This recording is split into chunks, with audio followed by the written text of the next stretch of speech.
We're in the first week of September, and looking at what's to come, there won't be a better week than this one. We got some of the best third-party ports in Cyberpunk 2077, showcasing just how good games can run and look on Nintendo's newest system. How's everyone doing? Welcome to Gamer by Mistake eShop Selects, where each week I showcase the Nintendo Switch games you should not miss. Meaning, as usual, I had to go through a lot of shovelware, but thankfully there were no H games released this week, which might be sad for the only person purchasing them. With this said, here are this week's games, starting with the highlight of the week.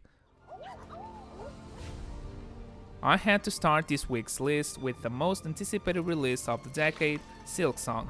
The DLC turned into a game sequel that took roughly 7 years to develop, starring Hornet as she explores a new kingdom in Metroidvania style, filled with secrets, tough enemies, and fast-paced 2D platforming. Silksong managed to crash multiple digital stores, and roughly 580,000 players are enjoying the game right now as of writing this script.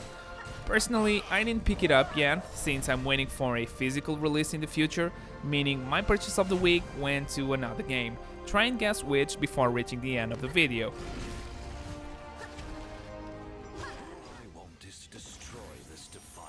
Next up, in the notable releases, we have Daemon X Machina Titanic Scion, which belongs in the slot of rare games receiving a Nintendo Switch 2 physical edition with the full game on the cartridge. It's the follow-up to Daemon X Machina, putting you back in the cockpit of customizable mechs for fast, explosive battles against massive enemies in a post-apocalyptic world. Personally, I was a fan of the first one, but this one, I had a difficult time clicking with it. On Steam Deck it can run at 60 FPS, so I was expecting the same on the Switch 2, or at least a steady 30. Which the game clearly struggles to maintain. Even so, I've decided to include it on the list with the hope of it getting a patch in the near future. And also, it's a full physical release in 2025, and that's worth a lot. For a world to stand tall, its pillars of rule must remain. High on Life is a colorful, first-person shooter from the minds behind Rick and Morty. You'll wield talking guns, each with a different personality, and blast your way through weird alien planets while soaking in the show's signature humor. This week it received a Nintendo Switch 2 edition, which is entirely free for anyone who has purchased the game before. I never played High on Life, but due to its connection to Rick and Morty, it always intrigued me, and currently I'm just waiting for the right opportunity to play it. Having a Switch 2 edition definitely helps, but unfortunately this week is packed with heavy hitters, and currently I have this one on my wishlist, and when a discount hits, I'll absolutely add it to my collection. Star Wars Outlaws is a third-person open-world action-adventure where stealth and exploration are the main themes.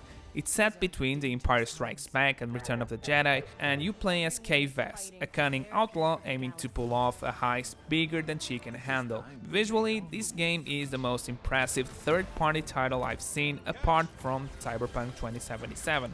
It looks so good in fact that I had a hard time not committing to the purchase. Being able to experience stunning dogfights in space while sitting on my couch in handheld mode is one of my goals for this console's generation. However, I have to remind myself that this is a Ubisoft game, and they are not known for crafting the most engaging or rewarding open worlds. Still, I enjoyed their approach with Assassin's Creed Mirage, where it was more narrative-driven and had fewer checklists to cross. Star Wars Outlaws seems to be following the same design philosophy, so I'm eager to play it once the price drops in a few weeks. For purchase of the week, I have Chronos: The New Dawn. Chronos: The New Dawn is the most brutal game I've played since Dark Souls. As the developers say, it's a whole new breed of survival horror, where we are tasked to survive in the brutal wasteland of humanity. At every corner, terrible monsters lie in wait for the right opportunity to attack, and disposing of them is not easy, especially if there's a large group or even worse, monsters merging with other monsters. This creates a terrible freak of nature that seems almost unstoppable. You have several weapons at your disposal, but every shot you take counts, since supplies are very low in this world. Exploration is not an option. You cannot survive if you don't fill your stash with as many resources as you can, but each step you take forward will get you closer to uncovering the origins of the apocalypse that wiped out humanity.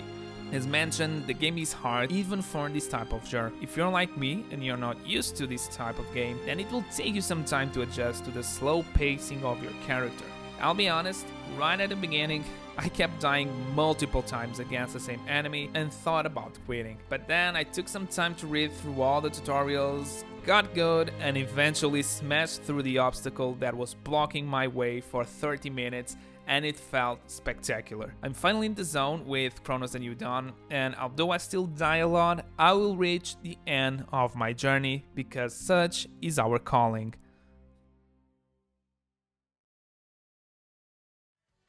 To close things off, we have the deal of the week. I'm a massive Dragon Ball fan, and my jaw dropped when I saw Dragon Ball Z Kakarot with a low price of $279. I know there's a bunch of new DLC to purchase, but just the base game will get you through the entire story of DBZ plus Resurrection F, which will take you roughly 30 to 40 hours to complete. So if you're a massive Dragon Ball fan, this is a game you cannot miss.